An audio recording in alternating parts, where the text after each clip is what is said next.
শ্রী গুরু জয়, শ্রী গুরু জয়, শ্রী গুরু জয়, জয় গুরু, জয় গুরু, জয় মা। কৌলাচার্য পণ্ডিত Shri অর্পণের YouTube channel subscribe করুন। প্রত্যেক দর্শক বন্ধুকে স্বাগত জানাই।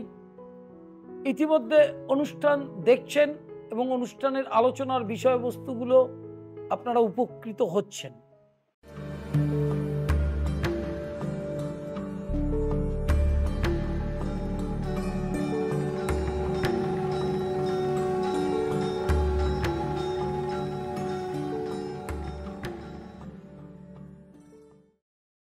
ব্যবসাদারদের জন্য একটা অনুষ্ঠান। সেই ব্যবসাদারদের কি ব্যবসা করব, যারা ব্যবসা শুরু করেননি তাদের একটা চিন্তা, কি ব্যবসা করব, কি ব্যবসা করব, কখন শুরু করব, কোন ব্যবসা আমার স্যুট করবে, একথাও আমরা চেম্বারে শুনি।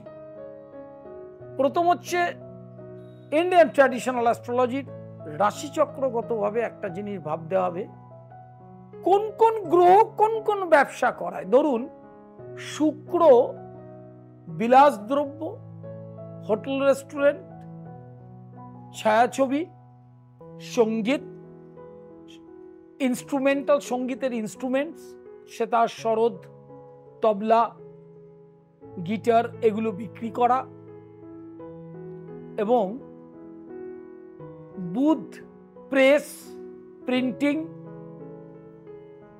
ওকালতি একটা ট্রেড, এই ধরনের সমস্ত ব্যবসাগুলোর গ্রহের কারকতা আছে।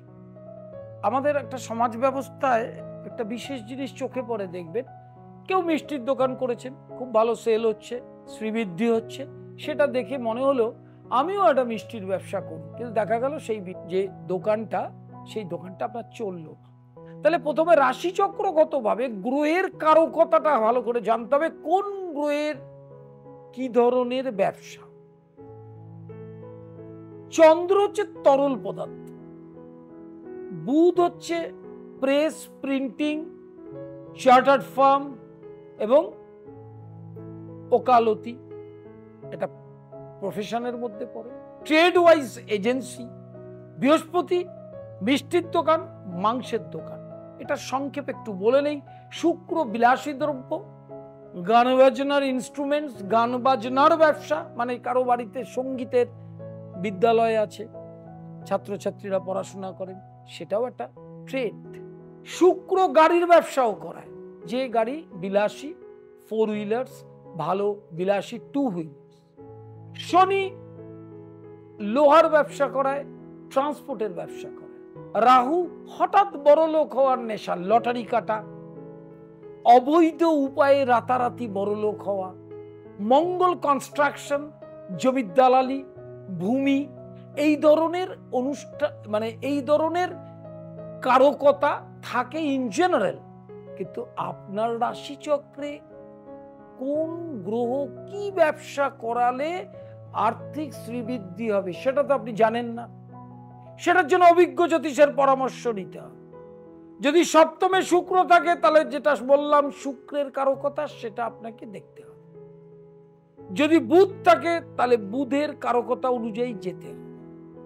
যদি মঙ্গল থাকে, এবং শুধু থাকলেই হবে না, শুক্র, রবি, চন্দ্র, মঙ্গল, যেমন রবির কারকতা হচ্ছে ওষুধ, সরকারি কন্ট্রাকশন, এইগুলো আপনার অবস্থানটা সপ্তমে মিত্র গ্রহযুক্ত এবং তুঙ্গ ক্ষেত্রে থাকতে হবে, এবং পাপগ্রহের দৃষ্টির বাইরে থাকতে হবে। তাহলে কি হবে? এই ব্যবসাগুলো করলে আপনার শ্রীবৃদ্ধি হবে। এইবার ব্যবসা কখন শুরু করব, যারা করেননি তাদের জন্য বলছি, এটা কিন্তু অনেকেই বোঝেন না। ব্যবসা শুরু করতে গেলে পঞ্জিকা থেকে ঠিক করতে হবে কবে আমার ব্যবসা শুরু করা উচিত। তার জন্য বিক্রয় বাণিজ্যের দিন আছে। সেই দিনে সনাতন ধর্মের আমাদের নিয়ম লক্ষ্মী এবং গণেশ পুজো। এছাড়াও মুসলিম ভাই, খ্রিস্টান, অনেক মানুষ আছেন, তারাও ব্যবসা করেন।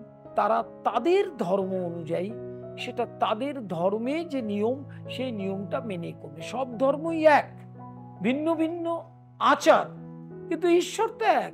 যিনি কৃষ্ণ তিনিই তো আল্লাহ, যিনি আল্লাহ তিনি আবার যিশু। কৃষ্ণে আর খ্রিস্টে কোনো ভেদ নাই। মনে পড়ে? মনে পড়ছে হয়তো যারা পুরনো মানুষ। অ্যান্টনি ফিরিঙ্গি উত্তম কুমারের অভিনীত সিনেমাটায় দেখবেন বলেছিলেন কৃষ্ণে আর খ্রিস্টে কোনো ভেদ নাই, তার মানে যিশু খ্রিস্ট আর খ্রিস্ট এক। কিন্তু সেই মার্গে না গেলে সেটা সে বুঝতে পারে না।